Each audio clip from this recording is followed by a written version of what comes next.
எத்தனை பெரிய மனிதருக்கு எத்தனை சிறிய மனம் இருக்கு. யார சொல்ற பாக்குறீங்களா?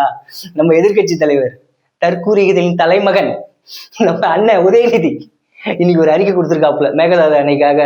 அதாவது நம்ம மாண்புமிகு முதலமைச்சர் விஜய் அவர்களுக்கு வந்து அட்வைஸ் கொடுக்குற மாதிரி ஒரு அறிக்கை கொடுத்து அவரு ஒரு விஷயம் நிறுவுறாப்புல.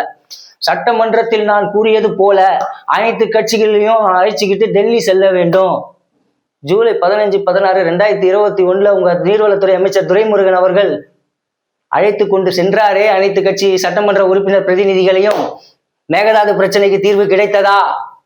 தற்குறி இந்நாள் எதிர்கட்சி தலைவர் தற்குறி உதயநிதி அவர்களே, என்ன நிறுவ பாக்குறீங்க? எங்க முதலமைச்சருக்கு வந்து எபிலிட்டி இல்ல, நீங்க சொல்றது ஆலோசனை வந்து நாங்கெல்லாம் வந்து என்னப்பா இப்படி ஒரு ஆலோசனை சொல்றாரு, இதை போய் நம்ம முதலமைச்சர் கேட்காம இருக்காருன்னு நாங்க நினைக்கணுமா?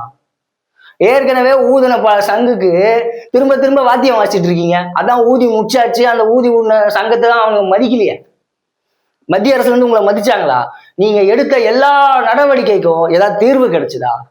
தீர்வு கிடைச்சதா மிஸ்டர் உதயநிதி, தற்கூரியின் தலைமகனே உதயநிதி? தீர்வு கிடைச்சதா?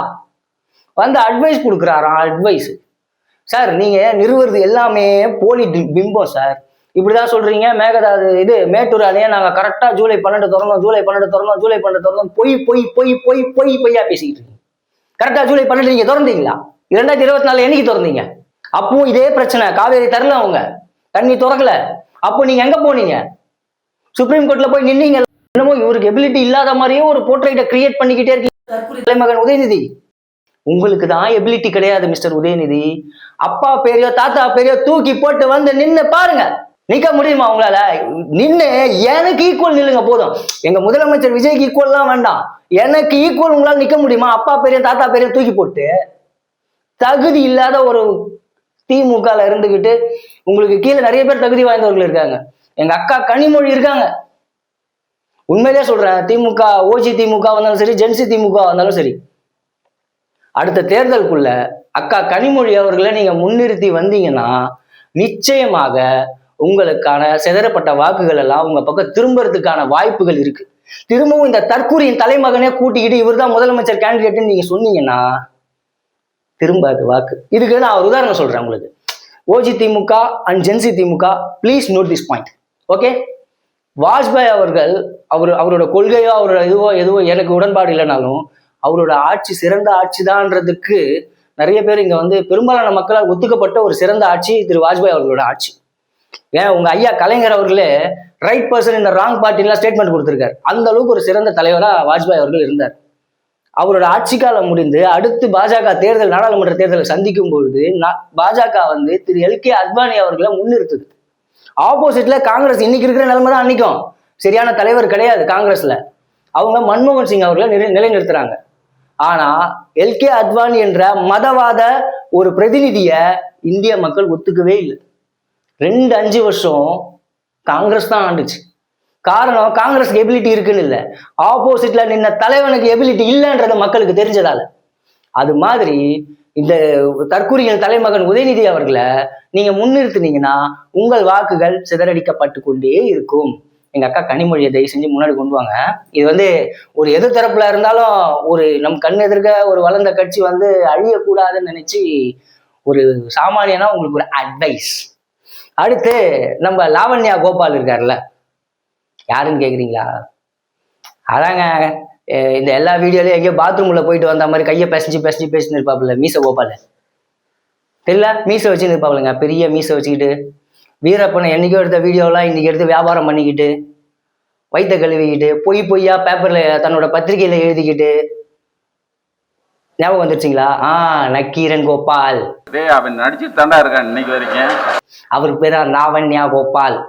இன்னும் சொல்லணும்னா லவுடா கோபால் கூட சொல்லலாம்.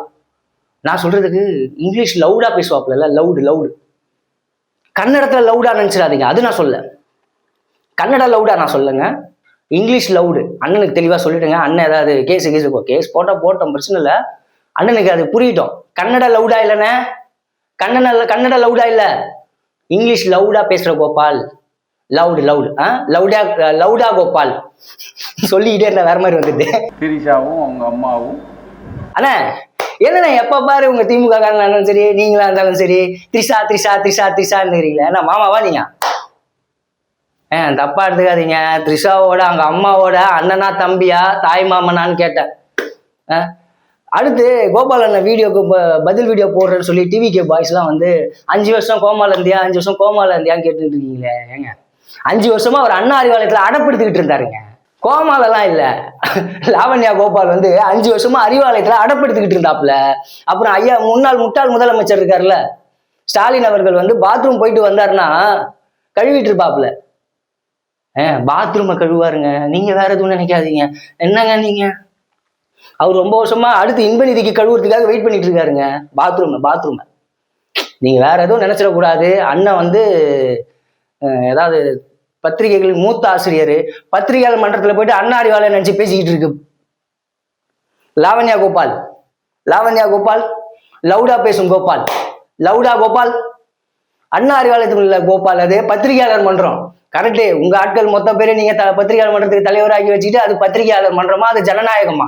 லாவண்யா கோபால் த்ரிஷாக்கு மாமா மாதிரி, தட் மீன்ஸ் தாய் மாமா மாதிரி பேசாம, த்ரிஷாவோட அம்மாவோட தம்பியோ அண்ணன் மாதிரி கைய பேசின்னு பேசாம, ஒரு பத்திரிகையாளர்னா, ஒரு மூத்த பத்திரிகையாளர்னா, வீரப்பனை வச்சு வியாபாரம் பண்ண ஒரு பத்திரிகையாளர்னா பேசுங்க கோபால். பேசுங்க கோபால். ஒரு நாளாவது உங்க வாயிலிருந்து உண்மை வருதா கோபால்? கரூர்ல ஷூட்டிங் எடுத்தாங்கன்னு சொன்னேன். வினோத் காரி துப்புறாரு. உங்களதான் துப்புறாரு கோபால். அதுக்கு ஏதாவது பதில் இருக்கா? இது எனக்கு இவங்க பத்திரிகையாளர்களோட இந்த பொய் செய்தின்றது எனக்கு புதுசு இல்லைங்க. நான் வந்து 2007 2008 10 வரைக்குமே வந்து ரெக்கார்டட் நியூஸ் தான் இருந்துச்சு. லைவ் நியூஸ் வந்து நமக்கு வந்து 2011 மேலதான் வருது. 2010 எண்டில் தான் லைவ் நியூஸ் வருது. அதுக்கு முன்னாடி இருக்க செய்தித்துறையில வந்து நம்ம வந்து ரெக்கார்டட் நியூஸ்ல நான் இன்னும் விஷுவல் எடிட்டரா ஒர்க் பண்ணும்போது கடைசி 7 மணிக்கு நியூஸ்னா 6:58 வரைக்கும் ஹெட்லைன்ஸ் கொடுக்க மாட்டாங்க. ஏதாவது ஒரு பரபரப்பு இருக்கான்னு வெயிட் பண்ணிக்கிட்டே இருப்பாங்க. அந்த ப்ரெஷர் ஹேண்டில் பண்ற விஷுவல் எடிட்டரா தான் அங்கே செலக்ட் பண்ணி உட்கார வைப்பாங்க. ஸோ அந்த 6:58க்கு அப்புறம் நியூஸ் எடிட்டோரியல் எடிட்டர் வந்து கடைசியா ஒரு கதை எழுதுவார். எல்லா கதையும் எழுதிட்டு ஒரு கொஸ்டின் மார்க்கை போட்டு போயிடுவார். அது என்னன்னா அந்த கியூரியாசிட்டியை கிரியேட் பண்றதுக்காக ஒரு பொய் செய்தியை, அந்த பொய்க்குள்ள சில உண்மைகள் புகுத்த வச்சு இருக்கும். அந்த பொய் செய்திக்குள்ள சில உண்மைகள் இருக்கும். அந்த உண்மைகளை சுற்றி சில பொய்கள் வந்து இருக்கும். அப்படி ஒரு செய்தியை வந்து ஹெட்லைன்ஸா போட்டு அதை ஃபர்ஸ்ட் நியூஸா போட்டு ஒரு நியூஸை கியூரியாசிட்டி கிரியேட் பண்ணுவாங்க. அதே மாதிரிதான் வந்து பத்திரிகையில வந்து ஹெட்லைன்ஸும் அது மாதிரிதான் கிரியேட் பண்ணுவாங்க. அந்த மாதிரி உருட்டுறதுக்கு ஆரம்பிச்ச லாவண்யா கோபால் அதை தான் ஹெச் வினோத் உடச்சு போட்டாரு. ஹெச் வினோத் எவ்வளவு டைரக்டா கேட்கிறாரு, நீ அந்த பத்திரிகையாளர் மன்றத்துல உங்களுக்கு திராணி இருந்தா நீ சொன்னது உண்மைன்னா, சாரி, அந்த பத்திரிகையாளர் மன்றத்துல நீங்க சொல்றது உண்மைன்னா, கரூர்ல விஜய் ஷூட்டிங் தான் எடுத்தாருன்றது உண்மைன்னா, பத்திரிகையாளர் மன்றத்துல வினோத்தோட ஸ்டேட்மெண்ட்டுக்கு அப்புறம் நீங்க பேச வேண்டியதானே லாவண்யா கோபால். லவுடா பேசும் கோபால். நான் சொல்லிக்கிட்டே இருக்கேன் அவன் மேல ஒரு எஃப்ஐஆர் போடுங்க. அதை விட்டுட்டு இவர் போய் எஃப்ஐஆர் போட சொன்னாரா விஜய் சார் மேல? அந்த வண்டியை சீஸ் பண்ண சொன்னாராம். எஃப்ஐஆர் போட சொல்லுங்களா அவங்கள? அதனால போட்டிருப்பாங்களா அவங்க? தட் வாஸ் அ கம்ப்ளீட்லி கவர்மெண்டோட இயலாமை. அந்த விபத்து நடந்ததுக்கு முதற் காரணமும் மொத்த காரணமும் அந்நாள் கவர்மெண்ட் மட்டும்தான். அது எப்படி எஃப்ஐஆர் வந்து இவர் மேல போட முடியும்? ஆனா விஜய்க்கு தார்மீக பொறுப்பு இருக்கு. நானும் சொல்றேன் விஜய்க்கு தார்மீக பொறுப்பு இருக்கு. ஆனா விஜய் தான் குற்றவாளின்னு சொல்றதுக்கு உங்களுக்கு எவன் ரைட்ஸ் கொடுத்தான்? சிபிஐல வழக்கு நடந்துட்டு இருக்கும்போது எப்படி நீங்க பேசுவீங்க அந்த மாதிரி? அந்த எஃப்ஐஆர் போட முடியாதுன்றதாலதான் அந்த முன்னாள் முதலமைச்சர் எஃப்ஐஆர் போடல. புரியுதுங்களா? இல்லைன்னா விட்டு வைக்கிற ஆளா? சாதாரண ஒரு ஆக்டிவிஸ்ட் பேசினாலே உள்ள தூக்கி போடுற கவர்மெண்ட் அது. சவுக்கு சங்கருக்கு எத்தனை குண்டாஸ் போட்டீங்க? சவுக்கு சங்கர் என்ன பண்ணாரு? எத்தனை குண்டாஸ் போட்டீங்க? சவுக்கு சங்கர் கருத்து மேல எனக்கு எந்த உடன்பாடும் இல்லை. ஆனா ஒரு தனி மனிதனை எவ்வளவு குண்டாஸ் போட்டு உட்கார வச்சீங்க? என்னவோப்பா, நாகரீக அரசியலின் பிறப்பிடம் திமுக, ரவுடிகளின் பிறப்பிடம் திமுக, குண்டர்களின் பிறப்பிடம் திமுக. இன்னமும் இப்ப என்னோட சர்க்கிள்ல இருக்கிற ஒரு சில உடன்பிறப்புகள்லாம் வந்து என்கிட்ட வந்து கதறானுங்க மக்களே. ஆனா அவனுங்க எல்லாம் நான் இப்போ யோசிச்சு பார்த்தேன். ஸ்கூல் படிக்கும்போது ரவுடித்தனம் பண்ணவன், ஸ்கூல் படிக்கும்போது அடுத்தவன் டிஃபன் பாக்ஸை திருடினவன், ஸ்கூல் படிக்கும்போது சத்துணவுல பொய் பேர் சொல்லி தின்னவன். அது உங்களுக்கு தெரியும். எங்க காலத்துலலாம் சத்துணவுல வந்து ஏழைங்க தான் சாப்பிடணும் சில கிரைட்டேரியாலாம் இருக்கும். இப்போ அப்படிதான் இருக்குன்னு நினைக்கிறேன். அந்த கிரைட்டேரியால மீறி பேர் கொடுத்து உட்காந்து தின்னுவானுங்க இந்த கும்பல். அதாவது திமுக இருக்கிறதுக்கு இதெல்லாம் அடிப்படை தகுதின்னு நினைக்கிறேன். அந்த தகுதியை ஸ்கூல் படிக்கும் போதே வளர்த்துக்கிட்டு வந்த கும்பல் தான் இன்னைக்கு திமுகவுக்கு முட்டு கொடுத்துக்கிட்டு இருக்கானுங்க. என்னோட சர்க்கிள்ல இருக்கிறவங்கள நான் பாக்குறேன். அதை வச்சு நான் சொல்றேன். அடுத்து நம்ம ஜேம்ஸ் வசந்தன். அவருக்கு வாக்களித்த அறிவு வளர்ச்சி குன்றி அந்த 20 விழுக்காடு மக்களை தொடர்ந்து இழிவுபடுத்திக்கிட்டே இருக்காரு. நான் இப்போ ஒரு சில விஷயம் கிளாரிஃபை பண்ணணும்னு நினைக்கிறேன். விஜய்க்கு சென்றிருக்கும் வாக்கு ஏதோ அறிவில்லாதவர்களா அஞ்சறிவு ஜீவன்கள் அவர் பேசுறது எப்படி இந்த சமுதாயம் பார்த்துக்கிட்டு இருக்கு. மக்களை இழிவுபடுத்துற செயலை அவர் தொடர்ந்து பேசிக்கிட்டு இருக்கும்போது இதே திமுக இங்க எதிர்த்து குரல் கொடுத்திருந்தா இந்த திமுக பின்னாடி எத்தனை பேர் வருவாங்க? எதுக்கு திமுக அதை எதிர்த்து குரல் கொடுக்கல? உங்களுக்கு வாக்களிச்ச மக்கள் தானே திரும்ப விஜய்க்கு வாக்களிச்சிருக்காங்க. விஜய்க்கு வாக்களிச்சவங்க எல்லாரும் அண்ணா திமுகவின் தலைமை பிடிக்காம அண்ணா திமுகவின் பரம்பரை வாக்குகளா இருந்த கூட்டம் தான் விஜய்க்கு வாக்களிச்சிருக்கு. அண்ணா திமுகவோட தலைமை சரியில்லைன்றதாலதான் விஜய்க்கு வாக்களிச்சிருக்காங்க. இப்போ நான் ஒரு ஏடிஎம்கே ஓட்டர் தான். இப்போ நான் ஏடிஎம்கே ஓட்டரு, நான் ஏன் விஜய்க்கு ஓட்டு போட்டேன்? அண்ணா திமுக தொடர்ந்து 2021 பிஜேபி கூட கூட்டணியில இருந்தது, எனக்கு உடன்பாடு இல்லை, நான் ஓட்டு போடல. 2026 பிஜேபி கூட கூட்டணி இருக்கு, எனக்கு உடன்பாடு இல்லை, அதனால நான் ஓட்டு போடல. 2021 மாற்றத்துக்காக வேற ஒருத்தருக்கு ஓட்டு போட்டேன். 2026 மாற்றத்துக்காக வேற ஒருத்தருக்கு ஓட்டு போட்டேன். அவர் தான் விஜய். ஸோ நாங்க ஓட்டு போட்டதுக்கான ரீசன் இது. மிஸ்டர் ஜேம்ஸ் வசந்தன், அஞ்சறிவு இருக்கிறவங்க இல்லை, அஞ்சறிவு உள்ள நீங்க தான் அண்ணாரிவாளைய வாசல்ல நின்றுகிட்டு இருக்கீங்க. அந்த ஜீவன் பேரை சொல்லி நான் அந்த ஜீவனை அசிங்கப்படுத்த விரும்பல. அந்த ஜீவனா இருக்க கூட அருகதை அற்ற ஒரு பிறவி. எதுக்கு பிறந்தீங்கன்னு தெரியல, எதுக்கு இருக்கீங்கன்னு தெரியல. மக்களை இழிவுபடுத்த உங்களுக்கு யார் ப்ரோ கொடுத்தது? இது கொடுத்தது.